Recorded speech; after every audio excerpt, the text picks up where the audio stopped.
Hi guys, I got a lot of requests to make a video or a guide about BNS Neo and its system and all that kind of stuff. I'll try to cover as much as I know and try to do it as fast as I can because it's a lot of stuff and I don't want to make a 30-minute video. Yeah, disclaimer, this is Korea's server, so everything that will be shown here is in Korea. It might get changed for global release, but you can expect about the same stuff for global. So BNS Neo will be released in the West on 25th of February. One more thing, I just wanted to say, take a grain of salt with whatever you read online about the game. There's a lot of misinformation going on and people that have never touched the game and don't know what they're talking about. I know there's probably like a handful of people that you can trust with information about BNS Neo, so take a grain of salt with whatever you see online. I've seen misinformation from creators as well. So essentially, Neo is classic content of BNS back in 2016 and 17, but with new systems. I will tell you about these new systems and explain them and let you know my thoughts about them. After this video, you'll be pretty much set up for the global launch. Also, just before the video starts, I'm sorry for the bad audio. I'm doing this all on a laptop and I don't have a professional mic. Anyways, let's get into it. Blade and Steel Neo will have 7 classes to choose from at release. It will be the first 7 classes from Assassin to Blade Dancer. These will be your choices. Warlock is not released yet, but China did get an announcement trailer for Warlock. Korea also does not have Warlock yet. I will categorize all the stuff I'm going to talk about in 3 different categories. First of all, major system updates. Second of all, major gear updates. And third of all, the rest, basically. First thing I'm going to talk about is probably the most impactful change that Neo has gone through. This is the paid currency market. Everything in game, almost everything in game, can be bought for Ncoin. You might think this is pay to win. I honestly think it's better than what the game had before. I will explain my thoughts in a little bit, but I will first explain what you can buy for your gear. For example, you can buy gold here. This is 100 gold. You can buy your weapon. As you can see, you have all the weapons here. For example, Siren weapon. This is Siren weapon you get from Pulharan. This will be 80 Ncoin currently. You can buy accessories. You can buy outfits. You can buy soul shields. You will be able to buy mantra, which I'll explain to you later. You will be able to buy these, which I will also explain to you later. Other than that, you have the skill books. I will also explain that later. You have sights, which you put on your gear to get extra stats, as you can see. And other than that, you have these boxes, which you get food from, which are not that important. These are essences, which drop from field bosses. You can spin the wheels. If you are familiar with the wheels that you can spin in Blade and Soul, you use these. I'll explain more of it later as well. And other than that, these are soul badges and insignias, which is basically the rune system. I'll explain everything later. So my thoughts on the marketplace being paid currency only are quite positive. If you have played Throne and Liberty, you might recognize this system. It's basically the same system that they added in Neo. So yeah, I think it's a good change. Before this, if you compare it to BNS Live, you would have Ncoin, you would have Hongmen Coin, and you would have gold, right? I think this system is superior as free-to-play players are able to farm Ncoin in-game and buy all the gear they need. Actually, everything you need from gear to skill books are probably bought from the marketplace. This is how you get your gear. Unless you're lucky and drop it in the dungeon or wherever else. Good change overall. Second major system update I will be talking about is there is currently no arena in BNS Neo, which means if you go click on F8, which is the cross-server dungeon menu, you have the dungeons here, you have 66 here, and normally there would be the arena here, which is not there. So there will be no 1v1 or 3v3. Or actually, there is no 1v1 and 3v3 in Korea right now. There might be in global, but we'll see. I'll make an updated version of this guide when it does come out. 6v6 is also limited to a singular hour. It's 1 hour a day. There are queue times which you can queue in between, and yeah, that's pretty much it. The leaderboard for 6v6 is also currently bugged, so there is no leaderboard. Third major change I will be talking about is vitality, which is basically your content stamina, I would say. you have 100 vitality a day, and different kinds of content will consume this vitality. For example, a field boss, which you can see the people doing behind me here, will consume 1 vitality out of the 100.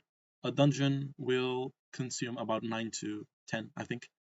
It depends. Every time you take a loot, it will take from this number. So yeah, you have this resets every day, and it does not overflow. However, you do have vitality potions you can use, which you can see I have 856 out of 100. These are the 758 of these are potions. They will stay forever, basically, until you use them. And also, it does not it will consume your daily vitality first, so don't worry. You can just use your daily vitality. It won't use the potion one. You first use your first 100 of the daily vitality, and then it will consume this.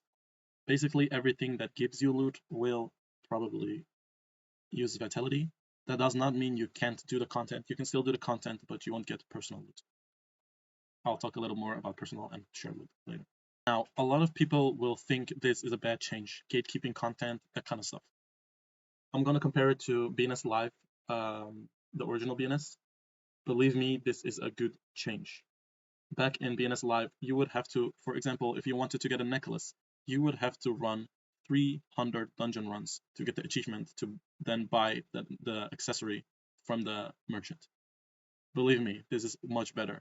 This is also much better for casual players, as they will feel less behind, since tryhard players won't be able to do more than 10 dungeon runs, for example. Having vitality is also kind of a good measure against bots, as they won't be able to just run infinitely and get loot. Also, tryhards won't be able to get to farm a lot of endcoin, for example. You would have one that would play a lot of BNS and farm permanently 24/7, and then you would have a casual player who would play 1 hour a day. This gap is minimized this way. I think it's fine. I think this is amazing, actually. Again, to reiterate, the people that will still argument that this is a bad thing, you have 2 choices. Do you rather run 300 dungeon runs, or do you rather have a stamina with increased drop rates? For me personally, I don't know what y'all smoking, but I prefer this any day. So Neo introduces some updated graphics and animations. For example, sprinting will look a little different with their battle pass animation. I think if it is there. Windstriding, for example, has a different animation. Here, for example, you can see it. It doesn't look as the original Windstride. Also, it is 3 seconds instead of 10 seconds now, as you can see. I'll show it one more time.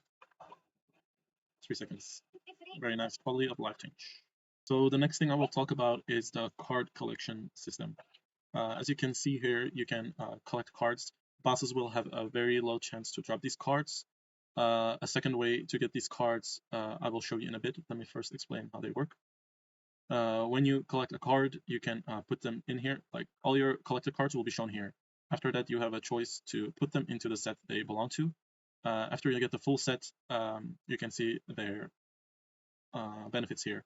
You will get HP, crit damage from this one, and it will give you 23 attack power as well when you have the whole 4 set used. This set uses 4 slots. As you can see here, you have a total of, let me think, you have a total of 10 slots. Yeah, as you can see here, there's one of 5. This makes me have 9 slots. You can see the one that's not lit up is empty, but there's currently no singular slot card set that I can use. So yeah, the best way to get these cards are to farm the field bosses that you can kill around the map. You will get these essences, which you can spin these wheels with. When you click on these 3 dots and then click here, you can see the percentage drop rates. For example, this card, you will have a 2% drop. You also get outfits from this: soul shields, valor stones, which I will explain later, which you can use them for, and the boss weapon. If you are lazy like me and don't want to farm 100 of these, or 200 or 300, you can buy them from the market and then spin the wheel. This is what I did with my card sets. I think overall the card collection system is an okay implementation of an extra system that you can work towards in the game. Although getting the best in slot card sets like these will probably take you a long. Another major system update is that trading between players is removed. I think this is overall a good change. You can no longer trade, so this is possibly a good way to combat RMT. Next major system update I'll be talking about is personal and shared loot. When you do a dungeon, and as long as you have vitality, of course, you will get personal loot chest, and there will be a shared loot as well. The personal loot chest is offered just for you personally, and the shared loot will be rolled for in between the party members. So in original BNS, this used to be gold bidding. I think this is an amazing change, as usually whales who have a lot of gold, of course, would get the drop in a shared loot drop. Currently, it's RNG, so yeah, whoever is lucky will get it. I think this is the most fair. Okay, next major system update I will be talking about is the daily challenge and the weekly challenges. So daily challenges and weekly challenges used to be able to be completed on every character you have. This got changed. I am personally a big fan of this. I hate alt gaming. I think a lot of people do.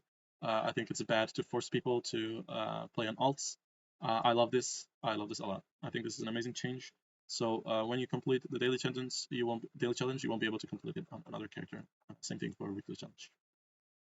Next major system update is dungeon difficulty. In live BNS, you would be able to choose between easy, normal, and hard. Here, when you see the dungeon, for example, there is just the dungeon. There is no easy, normal, or hard. It's just one single difficulty. I think it's okay to not have different difficulties, but it's obviously better to have different difficulties in case someone is having trouble. They might be able to implement it later. I think they should, maybe for new players, but yeah.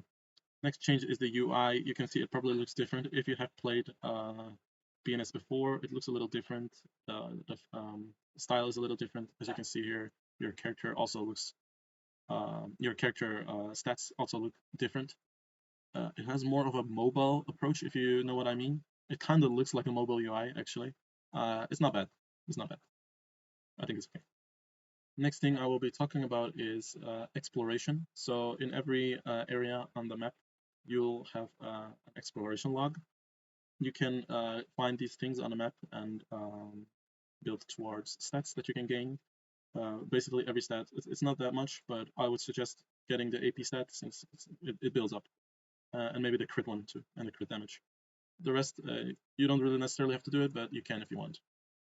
The exploration quests consist of killing monsters, finding these artifacts or whatever they are called, finding posters, that kind of stuff. Also, there's these, which are basically, actually there's one here, which show you the area. You have like one of these in every major area.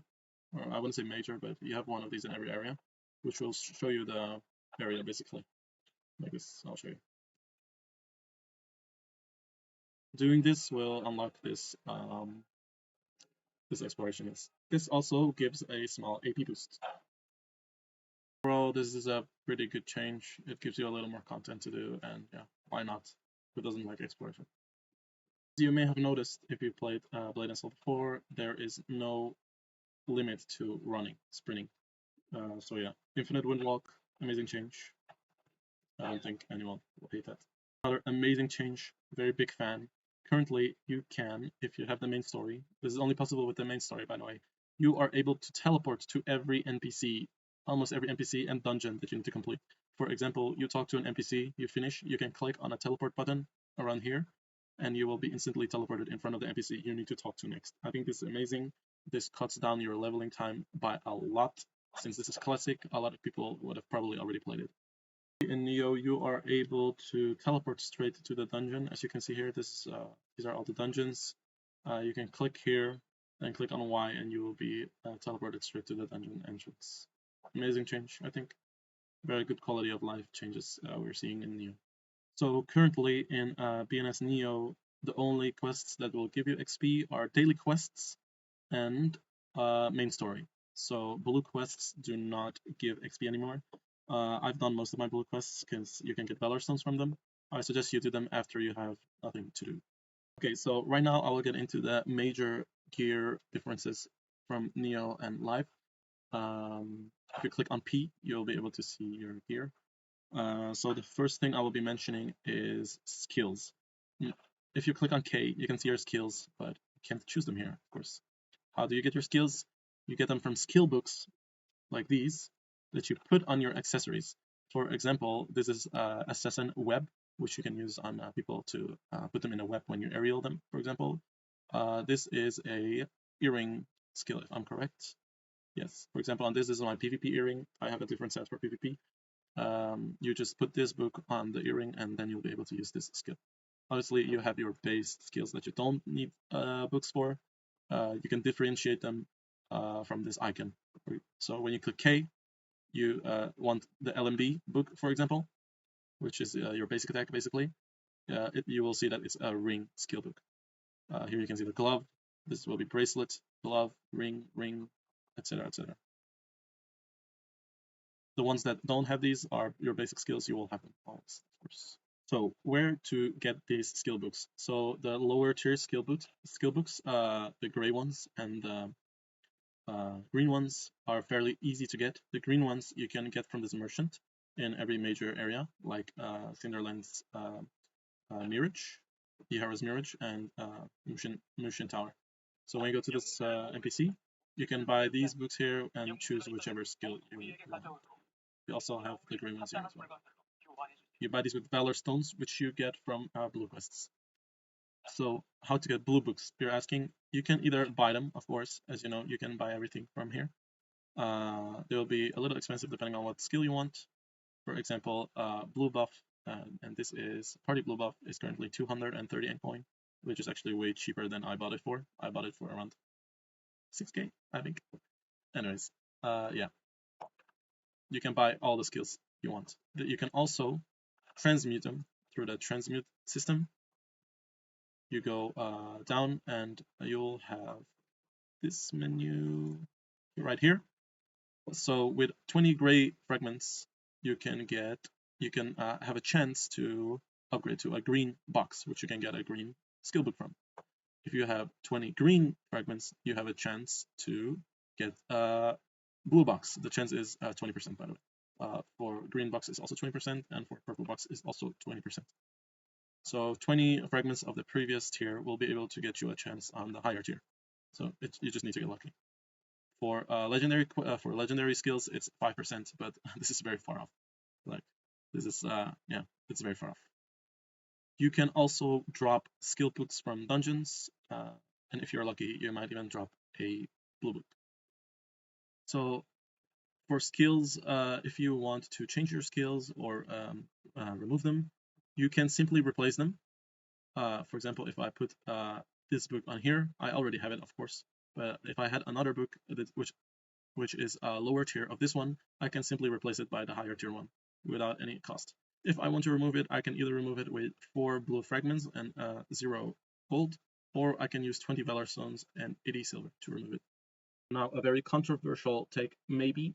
This might be a hot take. Personally, I think skill books, compared to what BNS Live currently has, is a better system. I think skill books are a much better system than what BNS currently has. Obviously, this is not as good as what BNS used to have, where you just click K, choose whatever skill you want, lock in, and done. Skill books also have some pros, which you might not think about. For example, alts. You won't have random alts in your 66 matches playing with random skills. You kind of have to put some thought into it. I think skill books are okay. I think they are a much better system than what BNS currently has. For me, a big reason why I do like this is, for example, in 6v6 you would have people troll in their alts with random skills, which you would be able to do now as well, but you'll need to spend N-coin to get the skill. For example, if you are an assassin and you want to have the taxi skill, which makes you be able to pull your party members, this is a purple book. This is a purple book, which is very hard to get. I'm just saying. You can buy it. It's probably pretty cheap now, but yeah. Another pro to skill books. If you have played BNS before, you might be wondering what this is. So this is called a soul, which you get from the dungeon, which you can get from dungeons. This specific soul is from the Infernal Lord. It's actually the first major dungeon you'll be doing on level 36 cap. Currently, this is probably the best one. What this one does is you use it here, it will be able to use the Infernal War skill, it will put a burning stack on them and will do dot damage.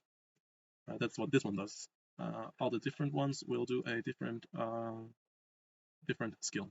So you also have Poron, which makes you be able to shoot and I think stun or daze the target. You can take this soul out anytime without any costs, just like that. Blade and Soul, they remove gear level restrictions, which means you can be level 1 and be max gear, which is kind of fun. For example, I had this alt, it was level 9, I just bought all the gear and yeah, leveling was much easier doing this. I think it's a good change, it's a really good change. It's nice for leveling alts since you'll have more gear to kill the low level mobs. Next major gear changes, I'm going to be talking about the mantra system. This system is pretty much useless, you don't have to think about it, I'll just explain it for the video's sake. You have green till legendary. So what these are basically gems you can put on your gear. For example, here you have my weapon, you can see I have 3 of these green ones. You can just put them, the effects are very minor. The chance of getting them are also very low, 0.4%. It's not worth going for these. I just have them because I have them. Yeah, that's basically it. You can, not all accessories will have the slots. For example, you can see these have 2, my weapon has 3, and these have none. That's all RNG, so yeah, but it's not a big thing to worry about. You can just disregard. Now, the weapon system changed a little bit. Back in Blade and Soul Live, you would be able to have one singular weapon and upgrade it all the way through your gameplay. So you would have one weapon and then just upgrade it 30 steps until whatever was max at that time. That's not like that in Neo. You will have a new weapon, as you can see here. There are multiple weapons. Currently, this is the highest weapon, although you will be able to upgrade them. As you can see, these are both the same weapon, but this is the base weapon and this is the most upgraded weapon. You can upgrade it twice. I also have this upgraded weapon. You can upgrade it twice with a chance of about 20% to upgrade it. You only upgrade your weapon when you think you'll be using it for a long time, otherwise it's not worth upgrading, and yeah, it's really just if you don't have much else to upgrade. It's quite expensive gold-wise, and gold is not as quite a scarce resource. Next thing I will be talking about is blueprints and faction quests and how they impact your gameplay. So if we wear our faction outfit right here, then go to the faction area, which is here. So as you can see, you have your faction dailies here. The rewards you can get from these are these stones. With these stones, you can go to this merchant and buy these, which are the blueprints I was talking about. With these blueprints, you can go to the transmute system, transmute menu, and craft your weapons, basically. I think this is a good system. You can pretty much do this on day 1 of playing. Obviously not the weapon I have. You can do it with the lower tier. I suggest getting your weapon from here. Actually, this is a very big tip. I did not know about this and tried to get the weapon from the dungeon. Just get the weapon from the blueprint and from doing faction dailies. You just do faction dailies, turn them in, get the stones, turn them in for the blueprint, and transmute it for the weapon here. That's how you get your weapon. You can do the same thing for accessories, although you don't need to. For weapon, you should. I think this is a good change as it promotes faction activity and open world PvP. Although in Korea server, no one really attacks each other, everyone just does their quests in peace. You are able to attack people from the opposing faction. What I'll be talking about is stats. So in Venus Live, you used to be able to see the percentage of your crit. They removed that. I don't know why. They used to show this at the start of VNS Neo Korea server. They removed this. I have no idea why. I sincerely hope that we don't have this in global. Yeah, it's just a number now. I don't know why they changed this. Another thing I want to talk about is there is currently a new stat, which is these ones, which is CC resist stat and CC resist piercing. So this is the CC resist stat, which makes you be able to resist a CC. Yes, this can proc mid combo. I think this is a terrible change, very, very, very bad. So when you're able to combo someone, they might get CC resisted and get out of your combo because of this random chance. It's terrible, very terrible. I hope they remove it, but it's here. A nice little change is also gear presets. Here you are able to save your gear presets and immediately switch to them if you would like. The last new update about gear, which you might not recognize if you don't play on the live server, is they added insignias, which is kind of like runes basically. You insert these runes, insignias, and you get a stat. I was very lucky. I have all AP insignias. That's what you're trying to aim for. You get these from Mushin Tower. You basically do that every day and exchange the Mushin Tower tokens for insignia boxes as well. That's how you get these. Those were all of the gear changes. Right now I will be moving on to the rest of the changes, which I did not include in the other two categories. So crafting, you are able to craft these blueprints as well as buy them as from the faction merchant. This weapon will be the one on level 36, so on, so on, so on. You can craft psychs, you can craft runes, you can craft mantra. I would suggest just leveling up one singular guild, crafting these psychs and selling them. This is a huge income of Ncoin. Currently they are very cheap, but these used to sell for 500 a piece. Another change they made is to the clan system. Currently we have 15 spots, which is because we upgraded to level 3. When you make a new clan, you will probably have 10 spots. I don't know why they did that. Obviously, a very bad change. Upgrading this also costs a arm and a leg. This is very expensive.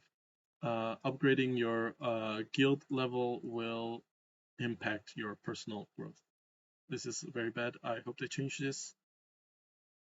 Yeah, it's not worth to upgrade your guild unless you don't want to upgrade yourself. Next thing I will talk to you about is field bosses. These are bosses that you can see in the major area. You have one in every major area actually. So you have one here and one up there. When you kill these, you actually have quite good loot. This one that I'm killing right now gives you one of the best soul shields, so a lot of you will be farming this. So when you kill this boss, this is a normal boss. When you kill this boss, it has a small chance to spawn a lightning boss, which basically gives you enhanced loot, and it spawns also way faster than this normal one. So when you kill this one, you get 1 essence. This one you can spin on the wheel and have a chance of getting these items which I showed you before in the video. The lightning one drops this box. You will have a chance to get in between 3 to 5 fragments, essences, and have a small chance on some other things as well. This will be your #1 Ncoin income for the first 2 months, probably, maybe even 3 months. These will be very expensive in the market since everyone wants to be able to get their cards and soul shields, because you need to spin the wheel to get this soul shield set, which is one of the best one on the level 45-50 patch. Yeah, so do this, do this, do this. Spend your dungeon vitality on this. It will drain 1 vitality for each boss you kill, and if I remember correctly, every boss spawns after 8 minutes. Whenever the lightning spawns, the boss will spawn after 1 minute. Yeah, that's it. Very important. This will be your #1 source of Ncoin. This is also the most efficient way to get geared as a free-to-play. Don't rely on dungeon drops to get your gear, as you might get stats that you don't want, as well as skill slots that you don't want. You just farm this, farm Ncoin, and buy the desired accessory that you want. You will most likely buy the rest of your gear like this as well, including your skill books. Other than field bosses, you have ritual bosses, which is a big dark thrall, which will be randomly appearing across the world. It does not announce where it will appear.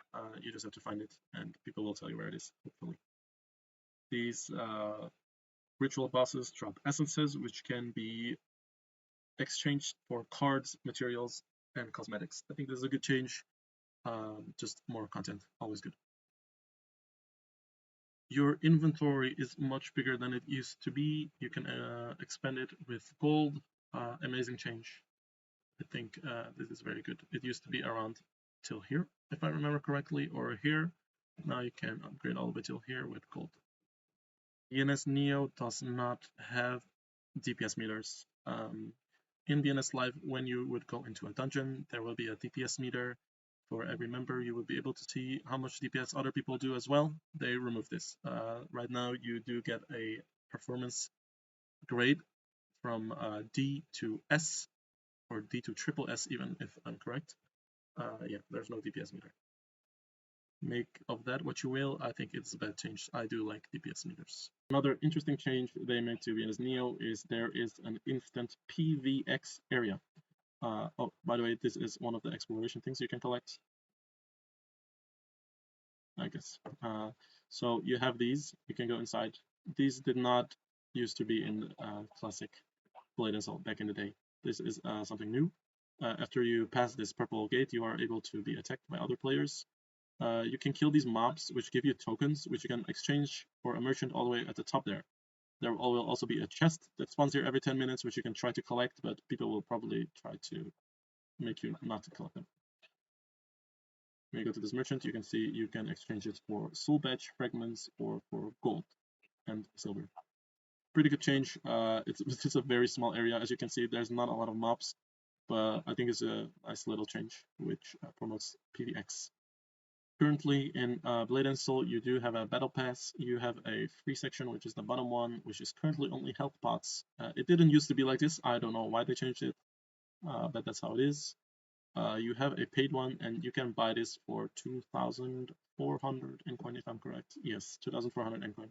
You can just buy this from selling anything and buying it in coin that you gain from selling your skill books or essences, gear, whatever. You don't need to spend money on this. I personally think it's nice if you have excess coin to spend. This will give you also quality of life changes like your stash, remote stash, and stuff like that. Last thing I wanted to say, there is no gamepad or controller support. That was it. Those were all the big changes I could think of currently in Blade and Soul Neo.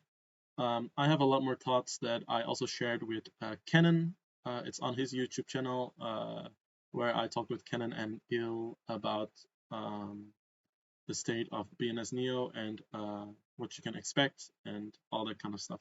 I will link it in the description in case you haven't seen it yet. I suggest you watch that. I'll also put a link to Il's channel and Kenan's channel. They will probably cover BNS Neo the most. So yeah. Please leave a like, please leave a comment, and subscribe if you want. That's pretty much it. If you have any questions, leave them down in the comments below. I'll try to answer them. Thank you so much.